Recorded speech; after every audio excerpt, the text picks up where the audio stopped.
Hi, I'm Eva Murphy from Electronic Engineering at IT Sligo, and this is my Leaving Cert Maths Grinds channel. I'll regularly add new videos for both higher and ordinary level maths, so make sure you subscribe below and click the bell icon to be notified of new videos. Right, let's have a look at the 2019 question on complex numbers. So it's a little bit similar to the 2016 question we're just after doing. So 3 plus 2i is a root of z squared plus cz plus pz plus q equal to 0, where p, q are an element of r, the real numbers, and I squared is equal to minus 1.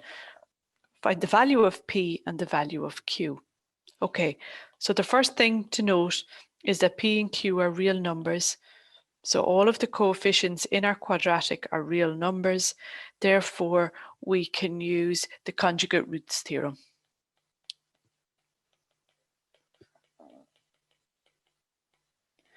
That means that we know that the other root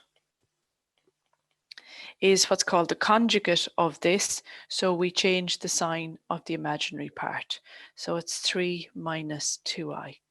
So that's the other root.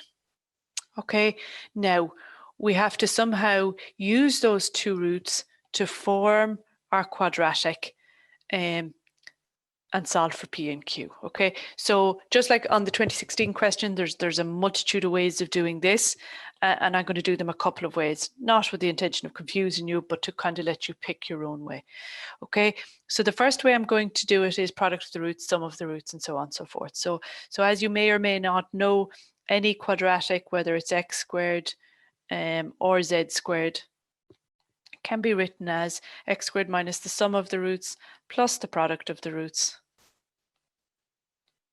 equals to 0. Okay, or if it's I should have had my x there. If it's complex numbers, we use the letter z squared or z instead of x. Okay, so how do we do this? Well, what are the sum of my roots? Sum means add, so 3 plus 2i plus 3 minus 2i. They cancel, and I get 3 and 3 is 6. Okay, the product of my roots, product means multiply, so 3 plus 2i by 3 minus 2i, so 3 3s are 9, minus 6i plus 6i, plus by minus is a minus 4i squared. Cancel, cancel. So I have 9 minus 4 times minus 1. So I have 9 plus 4 is 13.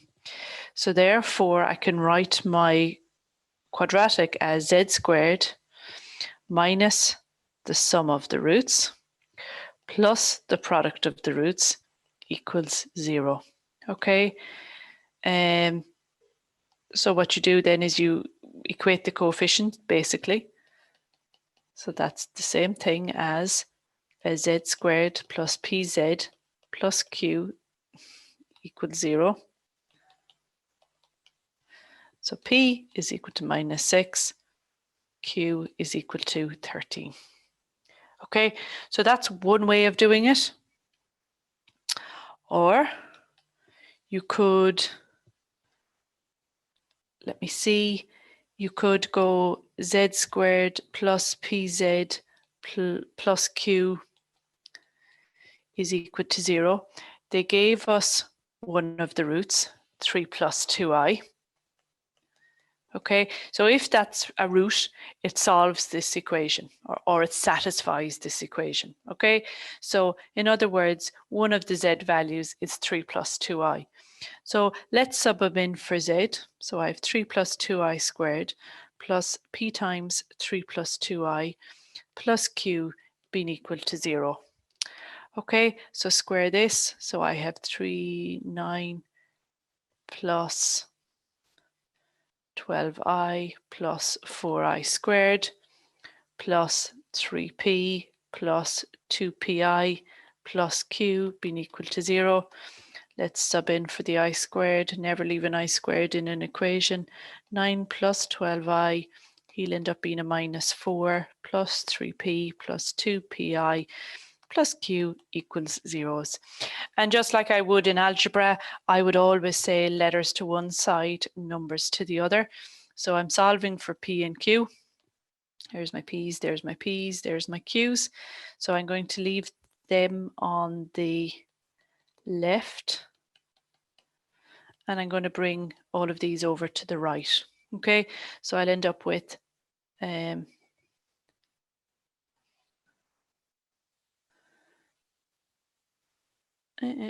just seeing, did I get a sign wrong anywhere? Minus 9 minus 12i plus 4. Okay, I'll worry about it later. Right, so what I've done is I've left my letters to one side that I want to solve, and I've brought all of these numbers, so in other words, they didn't have the p and the q in them, over to the right-hand side.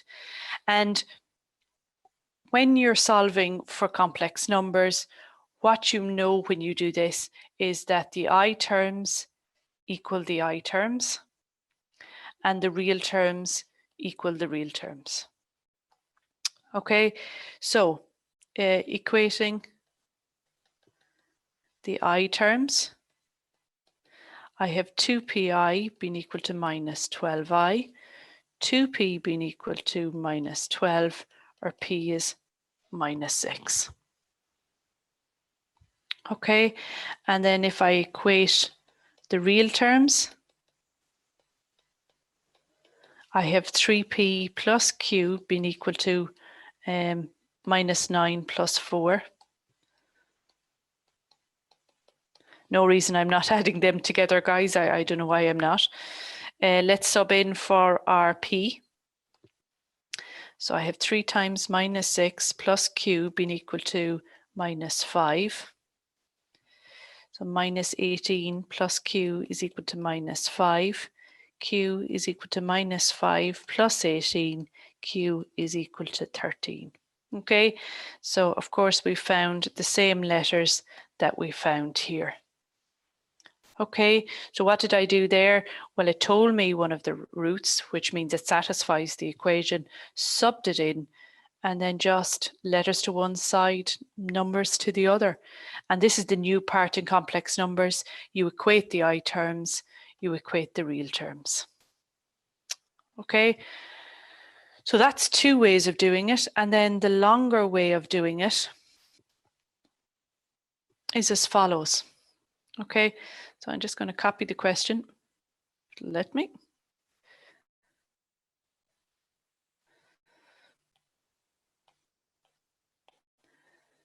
Okay, so if one of the roots is 3 plus 2i, then of course the other root is 3 minus 2i. We had that in the first one. So write them as their factors. So in other words, bring these over this side because these are the roots. If we write them as the factors, and then if we multiply the factors together, don't we get the quadratic? We do that all the time in algebra. Okay, so minus 3 plus 2i. So these are the factors, these are the roots, these are the factors, and I multiply these together. Okay, so easy to make a mistake in this method because there's quite a bit to be multiplied out. So z by z, z squared, z by minus 3z plus 2zi minus 3z, minus by minus is a plus 9, minus 6i. So I'm here now. Minus 2i by z is minus 2zi. Minus 2i by minus 3, minus by minus is a plus, 3 2s are 6i. Minus by plus is a minus, 2 2s are 4i squared. Okay, does anything cancel? Minus 3z does not cancel. Go back. Plus 2zi minus 2zi cancels. Plus 6i minus 6i cancels. Okay, let's tidy up that. So I have z squared there. I have minus 3z minus 3z. So I have minus 6z. And I have plus 9. And of course, he's going to be minus 4 times minus 1, so he's going to be a plus 4. Added to the plus 9 is plus 13 equals to 0. Okay, equate the coefficient again. And it's clear to see that P is minus 6 and Q is 13. Okay, so 3 different ways of doing that, and that there's probably more ways. Okay, let's go on to part B. So part 1 of that, V is equal to 2 minus 2 root 3I. Write in the form or cos theta plus I sine theta. Okay, so write it in polar form. Okay, so we went through this in the 2016 question. For this, we need to figure out the radius. Okay, so the first thing I'm going to do is I'm going to do a general plot of where does the complex number 2 minus 2 root 3I live. Okay, so plus 2 will be over here, minus 2 root 3I is down here. So somewhere down here is 2 minus 2 root 3I, okay? And you can see I'm not a bit accurate in my location, but I'm just doing it so I know what quadrant I'm in.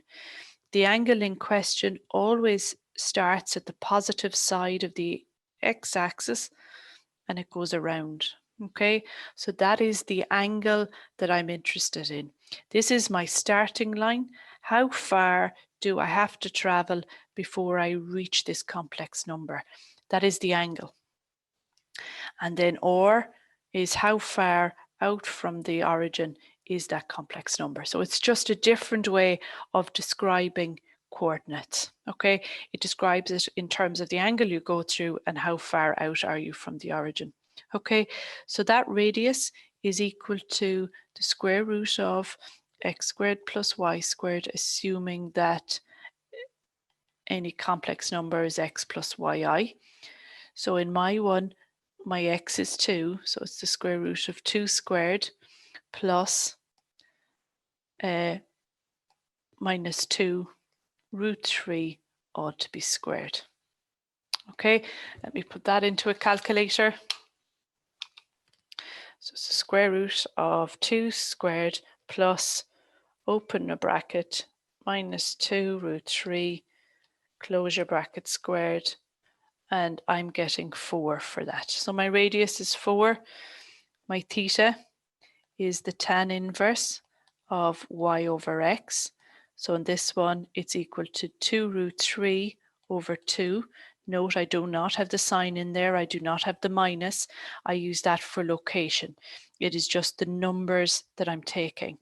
So it's the angle that I'm working out first is this angle here. Okay, this is what I'm doing here first. And then I'll subtract that from 360, which is the whole way around, to give me this angle here. Okay, so the tan inverse, and we would have done the same in trig as I'm doing here. So I've got 60 degrees for that. Therefore, r theta is equal to 360 degrees minus 60 degrees, which is 300 degrees. Probably the little error I put was calling this one theta because it's not. I probably should have called it the reference angle. Okay, so therefore we can write 2 minus 2 root 3I as, so remember what we're doing, or cos theta plus I sine theta. That's polar form. Okay, so my or is 4 cos 300 degrees plus I sine 300 degrees. Okay, so that is it written in polar form. Of course, you could do it in radians instead of degrees, totally up to yourself. I was going to say it didn't specify, but it kind of did because it says 2 pi here rather than 360 degrees. Okay, so rather than do it all, let me show you how you can convert 300 degrees to radians. Okay, just in case you made a little mistake that I made here. So you take the 300 degrees and you put it over a full circle 360 and you go, well, what fraction of the circle is that? And get the same fraction of 2 pi, because 2 pi is the same as 360. So in fact, they're the same thing. So you're left with just this. What fraction of the circle is the 300 pi or the 300 degrees, and get that same fraction of 2 pi. Okay, so 300 over 360 multiplied by 2 pi, and I'm getting 5/3 pi. Okay, so that's a handy way to convert to radians. If for any reason you don't like working in radians, or you do what I did here and you just used degrees without properly reading the question first. Okay, so that's it in polar form and radian mode. The next part said then use your answer to part B1 to find two possible values of W where W squared is equal to V. Okay, give your answer in the form A plus IB. Okay, so in this particular case, we have to work out W, and it's telling us that W squared was equal to V. And V is what we got previously, okay? So V is equal to 4 cos 5 over 3 pi plus I sine 5 over 3 pi. Okay, so that's V. And that's also equal to W squared. And we're told to find W. Okay, so how do you go from W squared to W? Well, you'd get the square root of it. And in indices terms, square root is the power of a half. Okay, so in other words, I'm saying if I get the square root of it, which is to the power of a half, then a half times 2 gives me W to the power of 1, which is just W. So getting this side to the power of a half means I also have to apply it to this side. Okay, so I hope that makes sense. So this is getting the roots. And when you get the roots, you also have to use the general form of your angle, okay? And I'm going to create a video on this separately, just to explain it in a lot more detail, okay? But just like we did in trig when we were drawing angles and stuff, you can actually, well, I should write it as 2 pi, you can write an angle as the angle you're at and add on rotations. So in other words, our angle is down here. We can do as many rotations as we want around this point, because 2 pi is a full circle, and we will end up at the same point.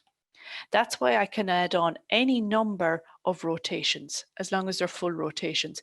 I will still end up at the same point. Okay, just rub this out. So that's what I'm doing here, even though it looks like I'm doing a lot, I'm not really.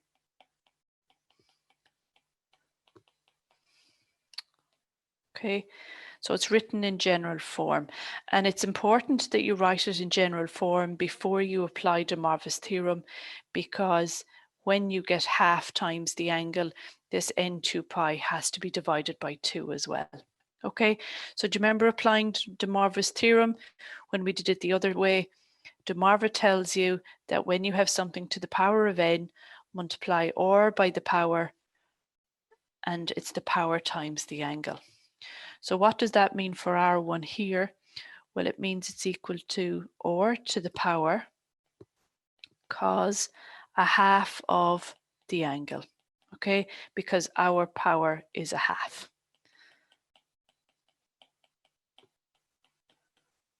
So the roots are the harder part of the course, okay? So 4 to the power of a half is the same as root 4, which is 2, okay? and I've cos. A half of 5 over 3 pi will end up giving me 5 over 10 pi. Sorry, 5 over 6 pi plus n pi. So I'm just multiplying in that half. So it's halving all the angles all the way across. Plus n pi. Okay, so now I've applied de Morvis theorem, I've worked it through, and now I need to find the two roots. Okay, so you'll always find your first root when you let n equal to 0. In other words, there's no rotations. Okay, so it would be 2 times cos of 5 over 6 pi plus I sine 5 over 6 pi. Okay, and I will change that to rectangular notation, so multiply it in. So 2 cos 5 over 6 pi. I must change my calculator to radian mode. So 2 cos 5 over 6 pi, and I get minus root 3. And just go back on your calculator and change the cos to a sine plus I. Okay, so my first root is minus root 3 plus I, and my second root I will get when I let n is equal to 1. So 2 times cos of 5 over 6 pi plus pi, because remember now n is 1, plus I sine 5 over 6 pi plus pi. Okay, let's change that to rectangular mode. So into my calculator, I'm doing 2 cos, open my bracket, 5 over 6 pi plus pi, and then close your bracket, and I'm getting plus root 3. And I'm hitting back there now to change the cos to a sine, and I'm getting minus 1, so that's minus 1i. Okay, so there are the two roots of the equation, and when I go through this in another question, just when we've practiced one or two, I'll show you the patterns between them and what to expect and so on. Okay, so there's our answers in the form A plus BEI. If you've enjoyed this video, then why not join us in IT Sligo and use maths in practice. In conjunction with industry, we've designed an exciting new program in electronics and self-driving technologies, which uses cutting-edge techniques such as artificial intelligence, computer vision, and virtual and augmented reality. You'll need a H5 in maths to qualify. Check out the link below.